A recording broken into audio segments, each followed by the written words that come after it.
Greetings to you all and welcome back to Mitchell Mana. I am your host, Laisa, and on today's episode, I have a guest with me. His name is Colby Parker.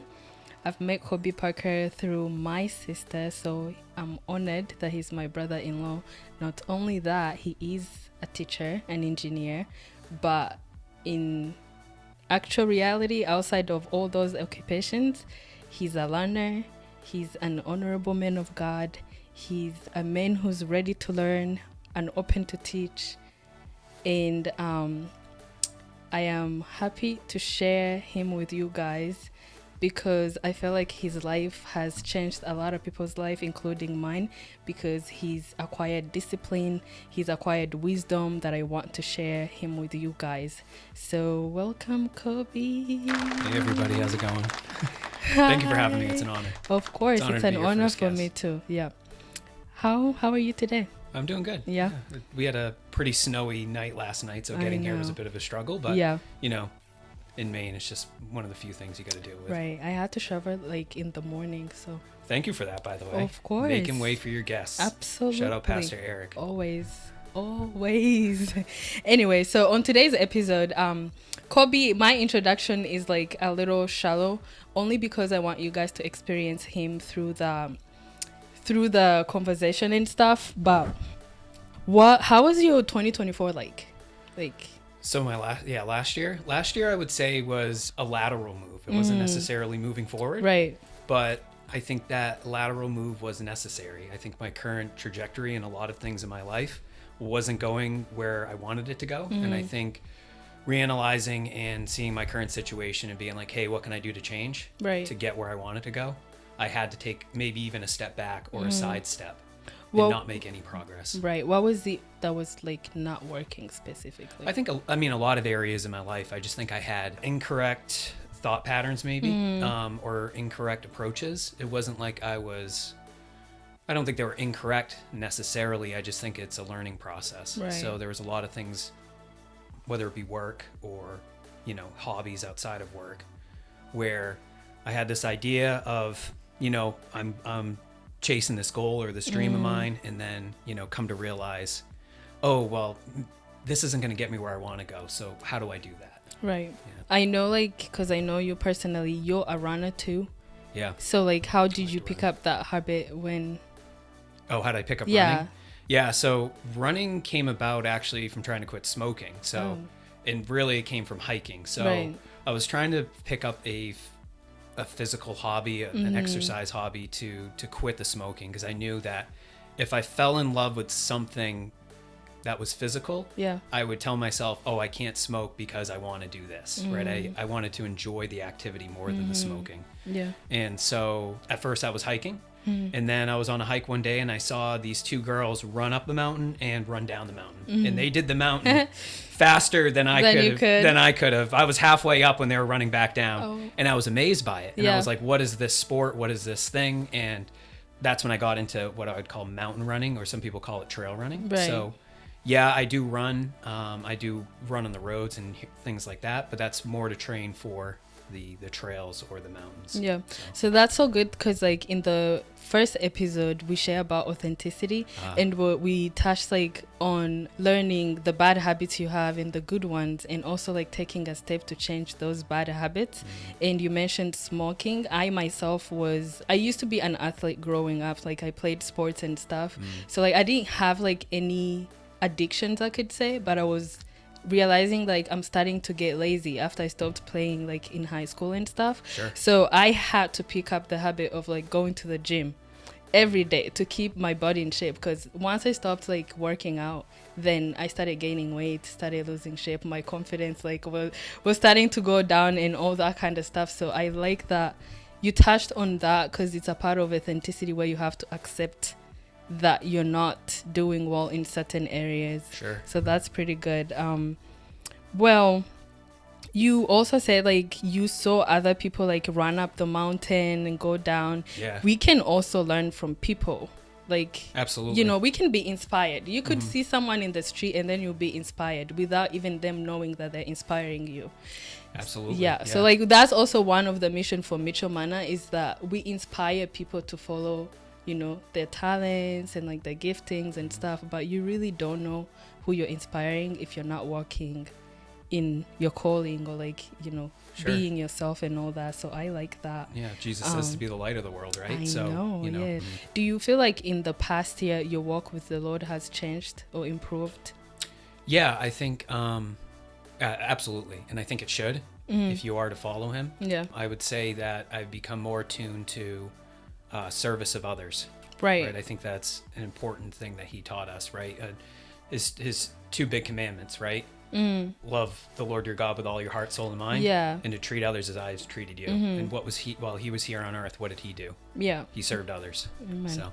So on your journey of stopping smoking, when you were trying to stop smoking, I know you can like turn into running. But mentally, how did that work for you?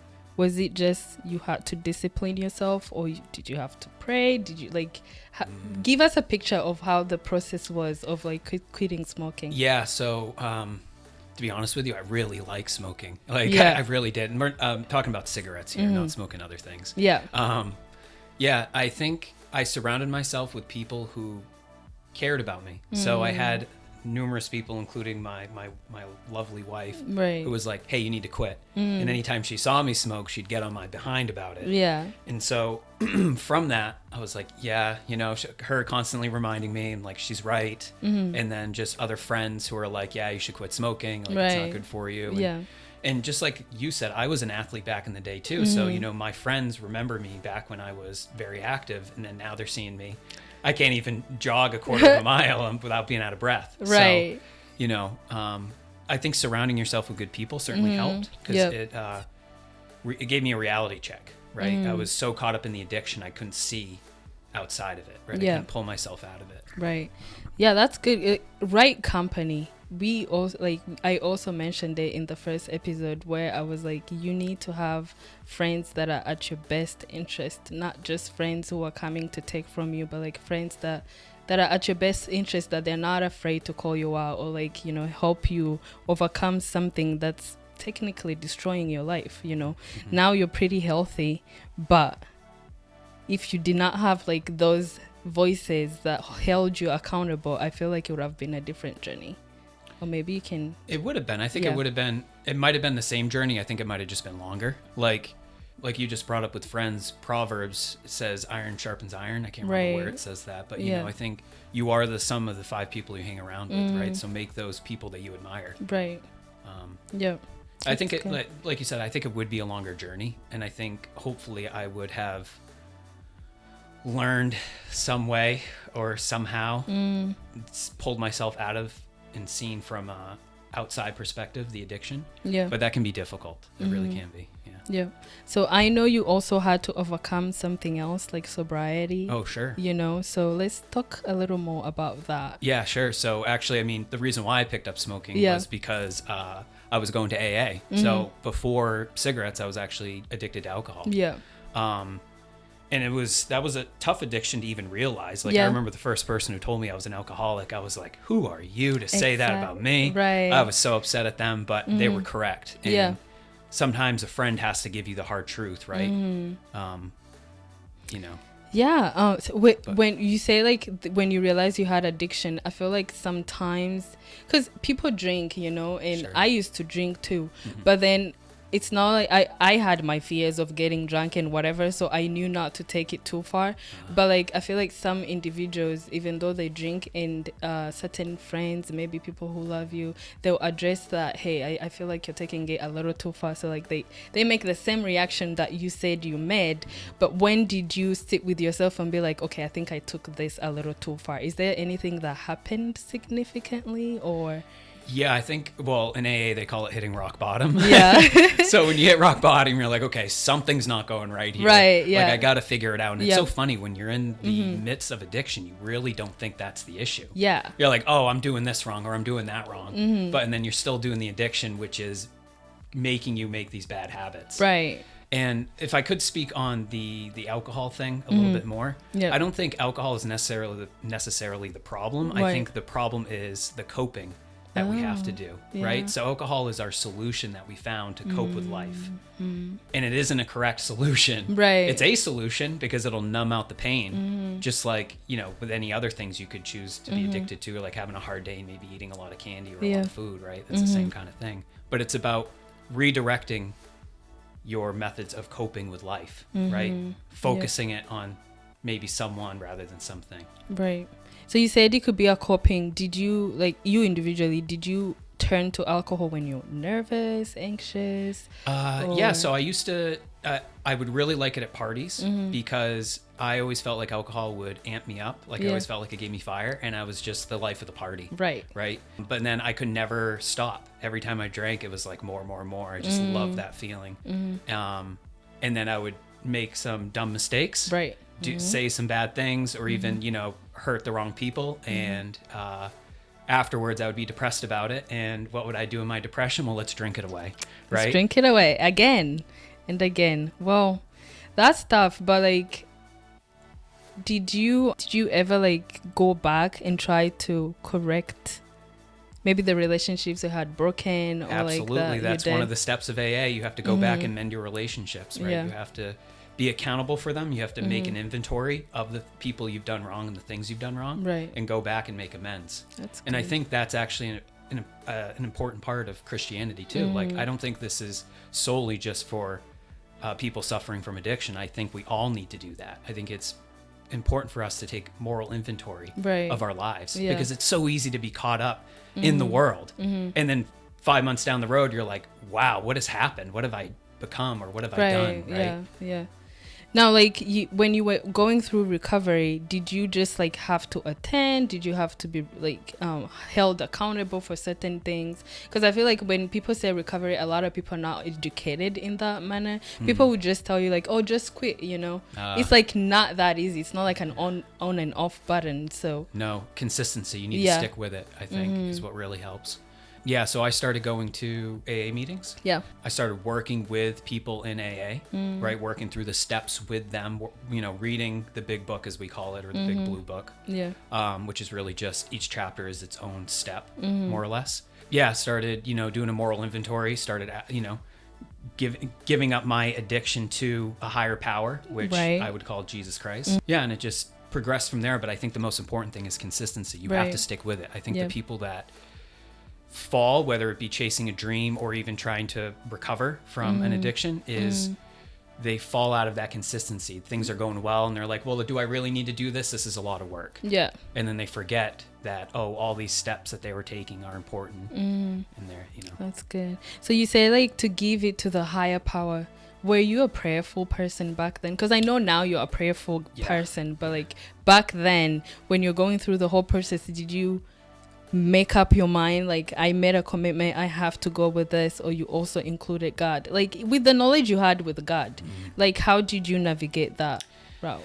Yeah, I would say my prayer life was a bit convoluted. It was a bit weird. I guess back in the day I understood it as I would say specific prayers, and I would be like, this is good, this is enough to help, right? Like in AA we talk about the serenity prayer. You know, grant me the serenity to accept the things I can't change, the courage to change the things I can, and the wisdom to know the difference, which is really just asking for the will of God to take over our lives. And I always thought, okay, I'm good, that's all I need to do. Right. But it wasn't until later on, and even this past year, that I realized, oh, I can ask for help in other things, right? I can ask for wisdom on specific things that I'm going through. That's good. Or even just pray for others in terms to help them, right? I think even if the prayer doesn't go through, I think the individual you might be praying for, it might be good for them to hear those kind words from you, right? And maybe that'll be enough to like spark something in them, right? To be like, wow, people do care for me, people do love me. That's good. That's so good. You say like you can also like, because you were inquiring of God, give me the wisdom, give me the strength, give me the ability to overcome like that specific thing of like addiction to alcohol. But you also said like it could also be applied to other things in life.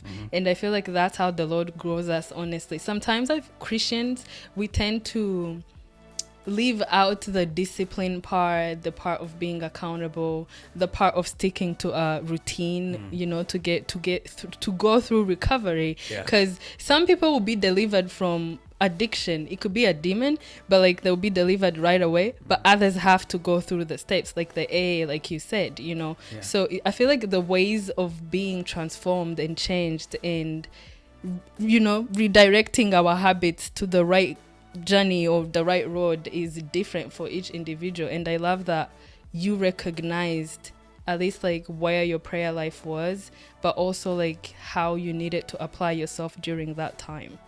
So it kind of worked together. That is I have noticed that too. I feel like some Christians just want like prayer to happen and then it'd be taken away immediately. But where's the lesson learned there? Right? Like sometimes going through the valley is just as important as reaching the peak. You know, they always talk about the analogy of like God being a father. And if you were to try to teach a little kid, if you wanted them to teach them to tie their shoes, you're going to make them struggle a little bit so that way they learn, right? That way they work through the struggle and they know what it's like. And then once they learn to tie their shoes, they never forget it. Yeah, that's good. Yeah, no, it's true. Also, you mentioned when we started, you also mentioned like your way of thinking was not right. Did you start making better decisions for yourself when you were going through recovery? Not necessarily when you're done, but like throughout that process. Oh, absolutely. Yeah. I think you end up cutting certain people out of your lives. You end up prioritizing the right things. You know, before I would, on a Friday and Saturday night, instead of maybe doing chores or something like that, I'd go out to the bar or go party or something right, like that. Right. You know, you start to realign yourself with stuff that matters more. Right. Yeah. That's good. Deep. It's deep. I love it because I feel like one of the things I loved about you when I met you is that not only were you a teacher and stuff, not just like, you know, occupation wise, but like also in life, you have acquired like such certain wisdom that you're so willing to share with people. And I feel like anyone with an ear to listen will listen and will take something from you. So when we're sharing like the story of sobriety, like the story of your walk with Christ, is to show that nobody has it all. It's just the idea of realizing where you are and taking a step to allow like the Lord to elevate you, literally, or even the talents and the abilities you have in you to be like, you know, used at your own benefit. So I love that. That's good. I think a lot of people can help themselves with just observation and true observation, being like you talked about authenticity. I think being true to yourself and really asking yourself those hard questions, right? Like my whole family struggled with addiction, right? And you know, I wasn't true with myself when I was younger, being like, hey, they struggled with it, I might also have an issue with it as well, right? And so I think, you know, just like this past year, taking a step back and being like, wait, is this getting me where I want to go? Exactly. Yeah.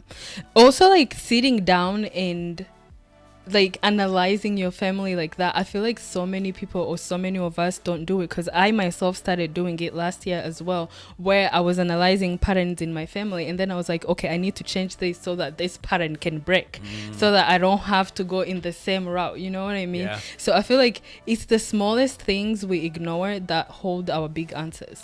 Yes. Wow, the smallest things we ignore. It's true, because it could be just the way that maybe your uncle handles something that you saw when you were a little kid, right? Like maybe the way he handles anger. And then you saw the way that he handles anger, and you're like, oh, I'm picking that up, right? Exactly. Yeah.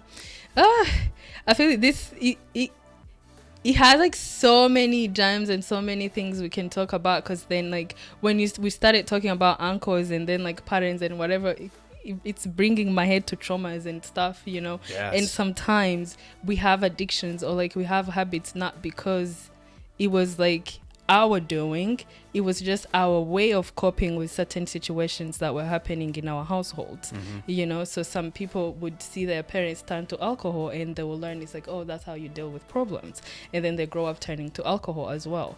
But that's because that's the information you were presented with, you know. So the battle's not with flesh and blood, right? It's not. Yeah, it's always with the traumas and the little things we pick up along the way. Absolutely is. And I feel like the part of being authentic with yourself and sitting with yourself. I also touched on this in the first episode, is like learning about yourself in all those areas, the patterns, the traumas and stuff. That's when you discover, because I'm sure when you're going through the recovery and when you're doing running, you discovered a lot of things about yourself that you did not know. Yes. Yeah. Running will do that. Running will do that. What was like the thing you discovered about yourself in running? Oh man, I have a tendency to go to a dark place. So they always talk about running, like running being like a pain cave and tolerating the pain cave, because like, you know, if you're like 12 miles into a run and you're 5 miles away from your house, it's like, well, you got to keep running to get back to your home, right? And so it's just like, I realized that my mind can go to a really, really dark place, and I think learning how to cope with that, or learning how to deal with that dark place, or how to pull yourself out of it, was really enlightening to me. That's good. Yeah. It requires a lot of discipline to track yourself. Sure. That much and for that long. And that's like one thing I admire about you, because it's like there's the discipline, there's the tracking, there's like the accountability, but there's also like the authenticity of like, I did not do well. So like I did not do well in this area, and you also have the mindset to learn and to allow someone to teach you. And I feel like that's the humbleness we need to have in 2025, because we don't know everything, and the people around us, honestly, sometimes they know things better than we do. It's up to us to like sit with them and allow them to teach us. So that's great. I came to run with you one day. I did like, what is it? How do we call it? From couch to 5K? Oh, I called it a true couch to 5K. True couch to 5K. I was training somebody in the 5K, and they bailed last minute. And I called you up because there was an open spot, and I was like, hey, you want to run a 5K? Because I didn't care to race it. I was literally going to take it slow. I think I was doing a run later that day. And so you were just like, let's do it. So good on you for just being like, yeah, let's run a 5K. Yeah. I learned something about myself that time. Don't jump into things you don't understand. First of all. You did great, though. You did great. Second of all, I learned that I voiced out my pain. I was screaming, I was like, I cannot do this. Mind you, they're like older men, older women. Like, I'm talking about 60s and 50s, right? Yeah, there was a 71-year-old there. Passing me. I was like, I cannot be this out of shape. It was embarrassing, but then like I didn't care because I was in pain. And then this guy, when we got home, he went to run again because the 5K was a warm-up for him. I was like, I need to start running. I'm glad you put yourself through that, though, right? Yeah. And so you went into the pain cave. I did. Yeah. And what did you learn going into the pain cave? I need to start doing more cardio. No, besides that, though, right? Because like the pain cave can also be in any pursuit that you're chasing after, right? Getting outside the box. Like, what do you mean? Like, get outside like my comfort zone, try new things, and like challenge myself. Honestly, that's all I learned. Because I go to the gym, yes, but I realized at that time that my cardio was like whack. So maybe like, you were taking it too easy. The gym became more of a routine rather than you pushing yourself. Yes. Yeah. I think that's an important thing when it comes to discipline too, is knowing when to push yourself. Yeah. There are some days that you need to chill, and there's some days that you need to push. Because just like you said, it's outside of your comfort zone. That's where you really grow. Yeah. So I kind of realized like it's easy to get comfortable. Once you get a routine, maybe in something like running or like going to the gym, I got comfortable. It's like, oh, I got this, you know? And then I forgot the idea of pushing myself. So we do that in almost everything, even in our walk with God, even like in our studies, the goals and everything. You get comfortable. Like once you test success a little bit, you think you got it, you know? Yeah. At least for me, that's what I read. I was like, oh, I thought I got it. Like I could do any kind of exercise, but not really. Yeah. You need training. If like it applies to everything, like your job, like your walk with God, especially, because I feel like sometimes you pray, you get answered, and then you don't remember God. You just walk away, and then you come back when you have an issue. That's when you go back on your knees instead of keeping the same, routine, the same discipline. So yeah, but. That's good. We're talking about getting comfortable with ourselves, getting comfortable with God. But how was it when you discovered those uncomfortable habits you had? Oh, yeah. Not easy. Yeah. It is not easy at all. It's not. Like, when you say not easy, like mentally, emotionally, like even your confidence, because I know with myself, when I kind of shared, like I had to sit with myself and analyze my habits and my manners and all that stuff. And honestly, I hated myself for a short time, because I was like, what the heck? Am I like this? Like, is this how I've been showing up to people and all that? You realize how broken you are. Yes. Yeah. And I think what's important is the yearning for truth, though. I think at the end of the day, your foundation has to be truth. Yeah. And I think when you keep that in mind, you can then sit through the ugliness, because you know on the other side there's light. Yeah. But sometimes, like, the truth we think is true is really not true. At least for me. What I thought was truth was just my broken soul, or like the broken mentality.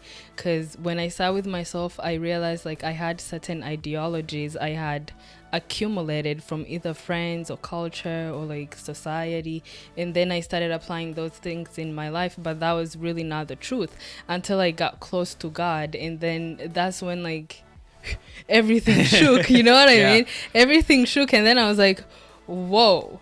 There's a time like when I'm praying with my friends, like we always say, it's like I didn't know I was a sinner. Like you were caught the in it. idea of me saying I'm a sinner, because I was not drinking, I was not smoking, you know what I mean? I was not doing everything the world calls sin or whatever, but inside of me there was not, like, that truth was not there, that authenticity was not there, you know. So I'm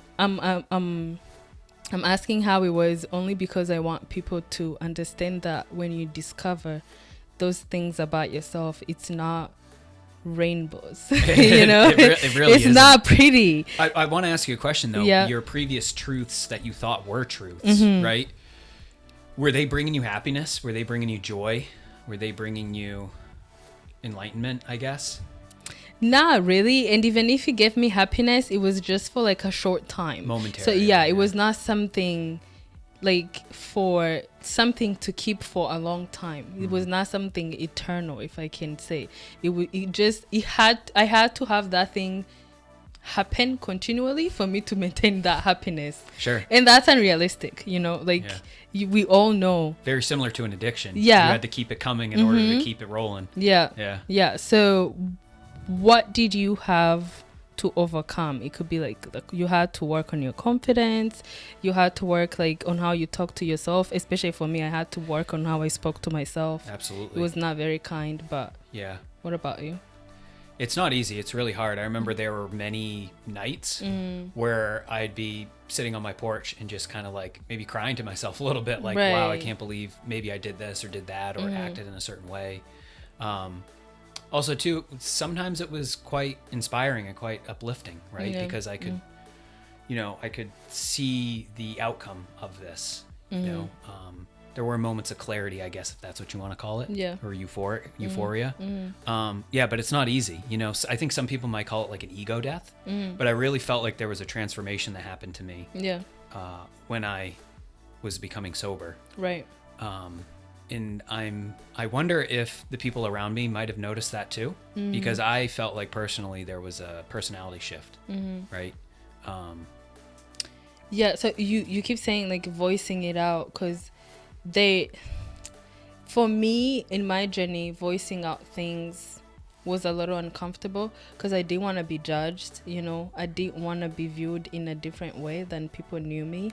Did that ever happen to you? Because I feel like people with addictions, that struggle with addictions, that are overcoming addictions, there's that stigma of, oh wow, so you were like that, it's like behind the doors, because you're always trying to put on a face, a mask, yeah. And you sometimes don't even admit that you have an addiction. So like, how did you get to this point of even speaking about it openly? Yeah, I mean, that's really tough. You're right, though. Like, I feel like the world, we're taught to put on a mask and to taught to be proper and to hide these certain things from people. But I truly think that vulnerability is a superpower that we have. Right. And I think it's a way that we can connect to every single person that we need to if we just share and be vulnerable with them, you know? I think one thing that really helped me was being vulnerable to other addicts, right? That's one thing that we do is we confess our sins to one another, right? We talk about things that we struggled with, or even like maybe stupid things we might have done and kind of have a good laugh about it, right? I really think sitting down with other people and being vulnerable with them is truly the key. Yeah. And I think it's also different, like men and women. Yeah. You know, I would just use men and female, male and female for now.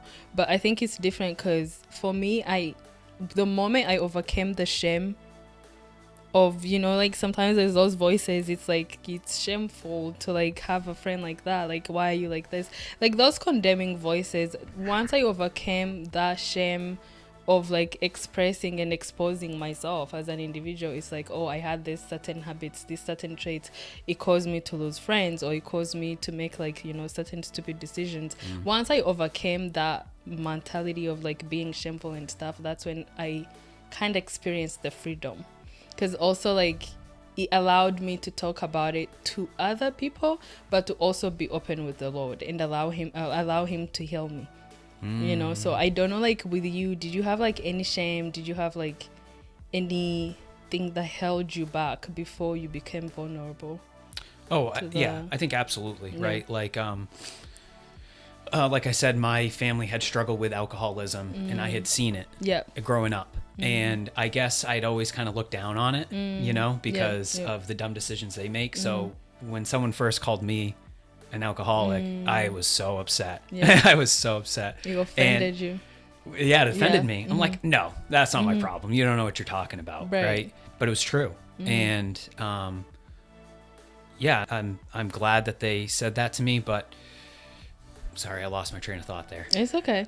It's fine. And sometimes we ignore the voices of the people in our life. I would say that. Sure. Yeah. It's because you know them so well, you know they make certain decisions that are not good too, you know. So sometimes that was also the thing I struggled with, a little bit of pride, because it's like, you yourself, you're messing up in this area. Who are you to come and correct me in this area? You know what I mean? So like that's one of the wrong mindset I had. It's like, until I see you do things 100%, which was foolish, then you can give me an advice. So that's how I used to think.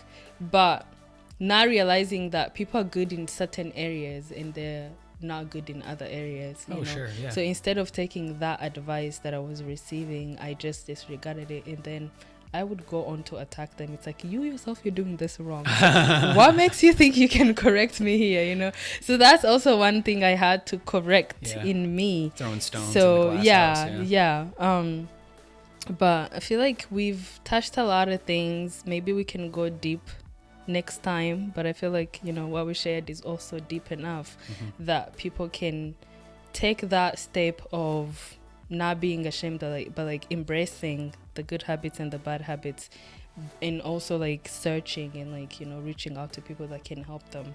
And sometimes you don't have those people that you trust in your circle that can help you. What would you encourage them to do? I mean, I think that's part of the moral inventory, right? If you truly have a circle around you that you can't trust, then that's the first thing you need to fix. Amen to that. Get good friends. Get good friends or a good support group, right? Community matters. Right. Like, you cannot do this alone, right? Like, we as humans have evolved in community, you know? But I feel like today's society, everything's so individualistic, you know? And there's nothing wrong with that. I think there are certain times in our lives that we need to take a stand for ourselves and do something independently, and there's growth in that. But in terms of conquering certain things in our lives, we need a community to do it. And I feel like we might have lost our way. And you know, I know for sure I'm, you know, starting to realize that community is big in my life in this moment, especially for 2024 and 2025. Right. Yeah, me too. Yeah, I'm there with you. So on Mitchell, we encourage, we uplift, and we empower people, you know, to overcome anything that is a struggle in their life. What would you tell individuals that are overcoming such such habits or like such or difficulties that you had to go through? Sure. I think you touched on it a little bit in your closing remarks, and that is to learn from other people. You know, one of the biggest things for me when I was going through recovery was hearing other addicts' stories and how much worse it could have been for my life. Yes. And I don't mean that as like a prideful way, like, oh, they were way worse than I was. No, I feel like we're all in the same playing field here, but it's just like, how did they overcome those difficulties? Because I couldn't even imagine being in some of those difficulties, but here they are talking about it confidently, maybe even laughing about it and sharing how they overcame it. And I think learning from others, learning from other stories is probably the biggest thing we can do, right? Because then I can take that story and I can apply it to my own life, right? Yeah. My situation may not be the same as theirs, but I bet you there's some characteristic, some foundational thing within that story, the moral of it, that can help me in whatever I'm dealing with. Yeah. So listen to others, no matter who they are. Yeah. Doesn't hurt to listen, right? Humbleness. Yeah. I guess humbleness too, right? You got to be humble enough to listen. Yeah. You also know when to shut people out, but that's part of the game, I guess. That's good. Yeah. Discernment. So there's always an escape. There's always a loophole to escape like the... Explain more. What do you mean? So I'm saying there's always an escape in the loophole because there's always a way to escape the addictions. There's always a way to come out of those difficult situations. Oh, sure. If you got yourself in, you can definitely get yourself out. I don't think anything's permanent. Perfect. Yeah. All right. I love this. Well, thank you for coming. Yeah, thanks for having me. And I really hope that people will watch this video, not to just listen to us, but to understand it's like the people that are sitting here have also had to overcome certain things, you know, and, you know, some of it is addiction, some of it is like emotional stuff, others is spiritual, even though everything is spiritual. But if you're not on that spectrum yet, it's okay, you know, we live, we learn, and we grow. So until next time, peace. Thanks for having me. Yeah. Take care. Bye, guys.